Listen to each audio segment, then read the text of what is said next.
Hi everyone, welcome to another vlog of Bong girls. And हम पहुंच चुके हैं हमारे 4th day destination in Andaman में, which was the Neil island. पिछले दिन हैवलॉक आइलैंड घूमने के बाद अगले दिन मॉर्निंग में ब्रेकफास्ट करते ही हम निकल पड़े थे अपने क्रूज की तरफ and we reached Neil island. And यहाँ पे आते ही सबसे पहले हम बड़े भरतपुर बीच की तरफ। ये बीच बहुत ही शांत, बहुत ही सुनसान सा लगा था जब हम यहाँ पहुँचे ना। हम यहाँ अराउंड आफ्टरनून टाइम 3:30-4 बजे के आसपास आए थे and we could hardly see people around. तो हमें फर्स्ट लगा कि शायद बहुत कम लोग यहाँ आते हैं, बहुत कम क्राउड होता होगा। बट जैसे जैसे सनसेट होने लगा, धीरे धीरे लोग आने लगे, क्राउड बढ़ने लगा।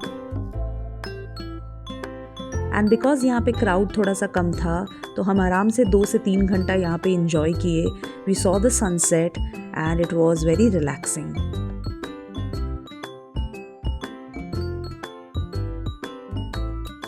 और 6 बजे के आसपास हम यहाँ से निकल गए थे। 1-2 दिन पहले ही नील आइलैंड में काफ़ी बारिश हुई थी, जिसके वजह से मौसम काफ़ी अच्छा था। हल्की हल्की ठंडी हवा भी चल रही थी शाम के वक्त।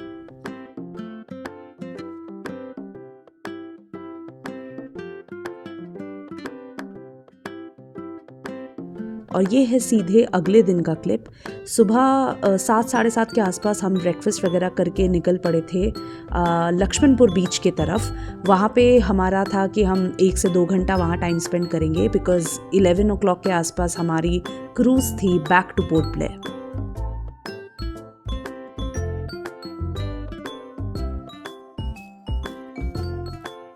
लक्ष्मणपुर बीच में डेड सॉलिड कोरल्स होते हैं जिनके ऊपर से आपको चल के पूरे बीच का व्यू लेना पड़ता है।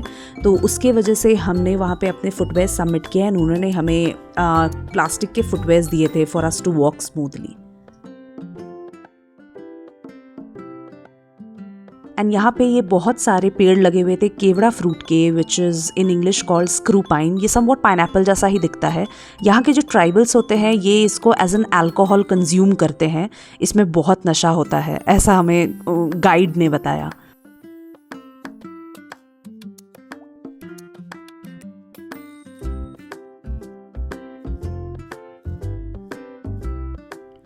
एंड हमारे गाइड ने बताया कि हमें इन डेड कोरल्स के ऊपर से ही चल के पूरा बीच एक्सप्लोर करना पड़ेगा। ये बेसिकली पत्थर के फॉर्म में बन जाते हैं when the corals are dead. Smooth surface नहीं होता, इसलिए it's difficult to walk on them.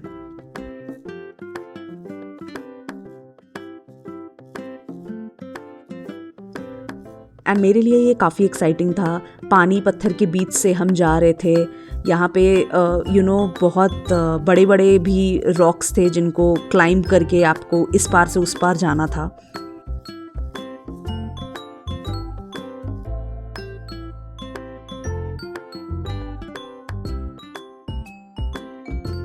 And ये है नील आइलैंड का सबसे famous Howrah bridge.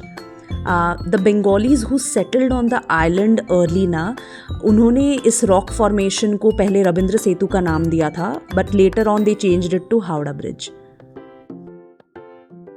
And Neil island अपने आप में इस हावड़ा ब्रिज के लिए बहुत फेमस है। ये मैनमेड नहीं है, it's naturally shaped bridge like rock, जिसको बस उस टाइम पे नाम दे दिया गया था।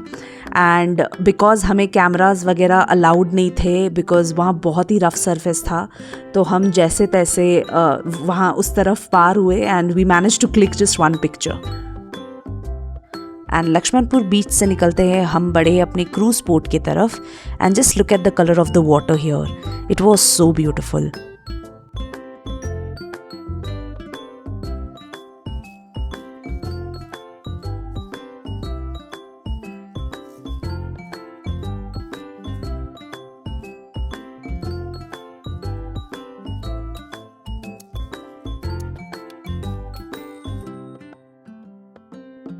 And we were lucky because इस क्रूज़ में हम बाहर निकल के खड़े होके व्यू एंजॉय कर सकते थे, परमिशन थी, इसीलिए ये पानी की लहरें हम एंजॉय कर पाए।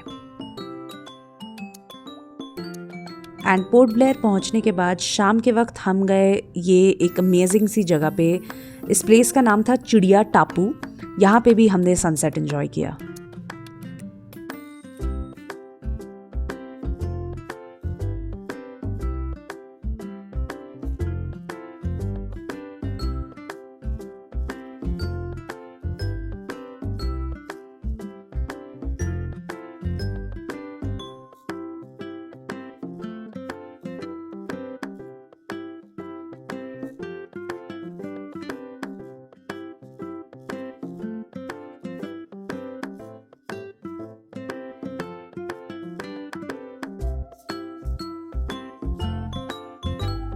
ये मैं मिल रही हूँ आप लोगों से सीधे अगले दिन अर्ली मॉर्निंग। हम अराउंड 3:30 के आसपास सुबह निकल चुके थे बाराटांग की तरफ। बाराटांग जो फॉरेस्ट है वहाँ पे गाड़ी के कॉन्वॉय निकलते हैं to see the Jarawa tribal people. And यहाँ पे मैं ज़्यादा कुछ रिकॉर्ड नहीं कर पाई because it was not allowed. एक बार आप फॉरेस्ट के अंदर चले जाते हो उसके बाद photography and videography is like public offence, तो बिल्कुल ना है वहाँ पे। एंड जो बाराटांग का बैरिकेड होता है ना वो पर्टिकुलर टाइम पे ही खुलता है। आपको जाके पहले क्यू में खड़े होना पड़ेगा।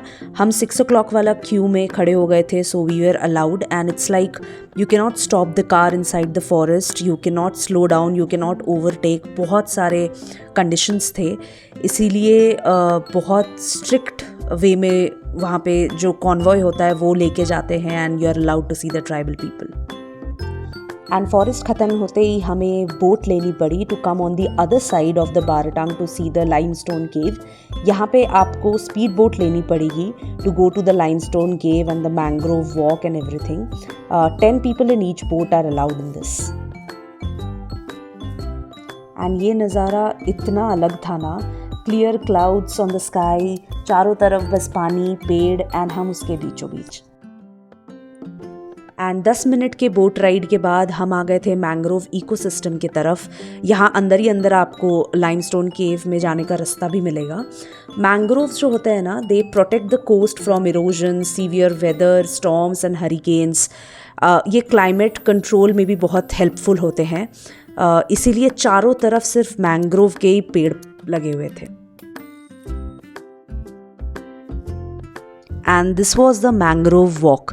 यहाँ पे एक ब्रिज बनी हुई थी जहाँ पे बोट से हम उतरे and we had to walk for around 1 kilometer के आसपास ऑन दिस ब्रिज।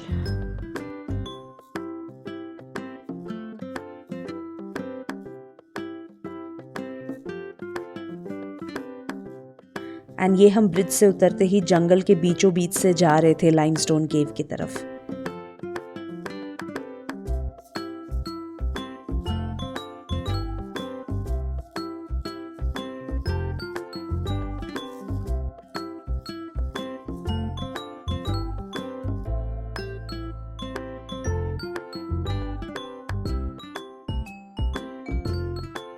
एंड थोड़ी देर चलने के बाद हमें मिला ये बड़ा सा खेत, जिसको पार करके हमें फिर से जंगल के अंदर अंदर जाना था।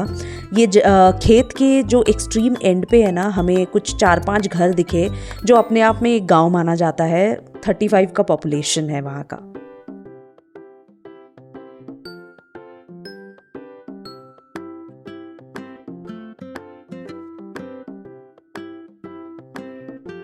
एंड बिकॉज हम जंगल के अंदर अंदर से जा रहे थे तो बिल्कुल कच्ची सड़क थी।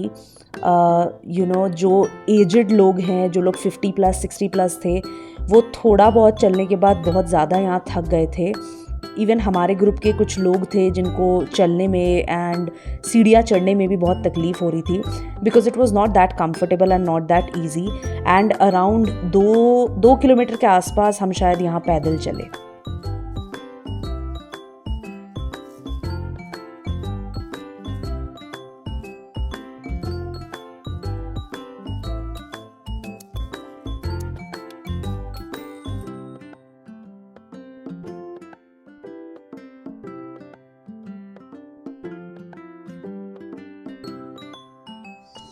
एंड बाराटांग के ये लाइमस्टोन केव फॉर्मेशन को one of the most famous spots माना जाता है।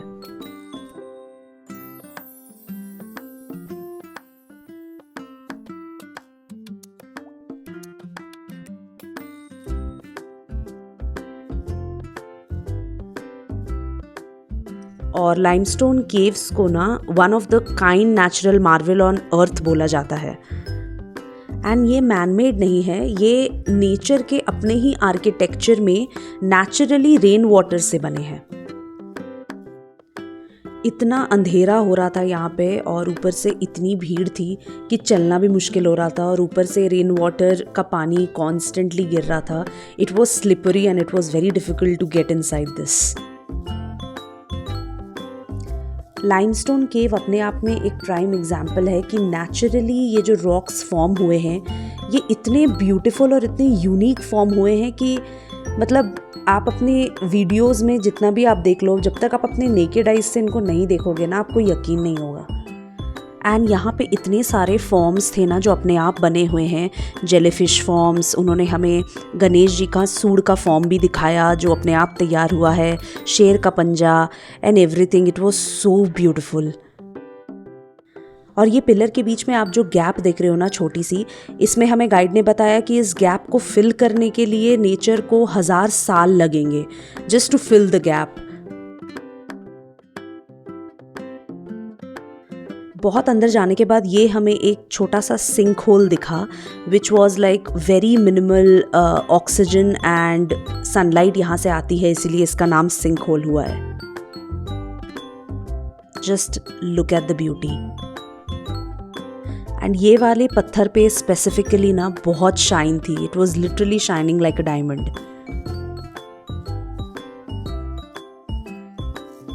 लाइमस्टोन केव से निकलने के बाद एंड इस ब्यूटीफुल सीनिक ब्यूटी को एंजॉय करते हुए हम बढ़ चुके थे अपने बेस की तरफ। हमें होटल पहुंचने में मिनिमम 2 से 3 घंटे और लगते।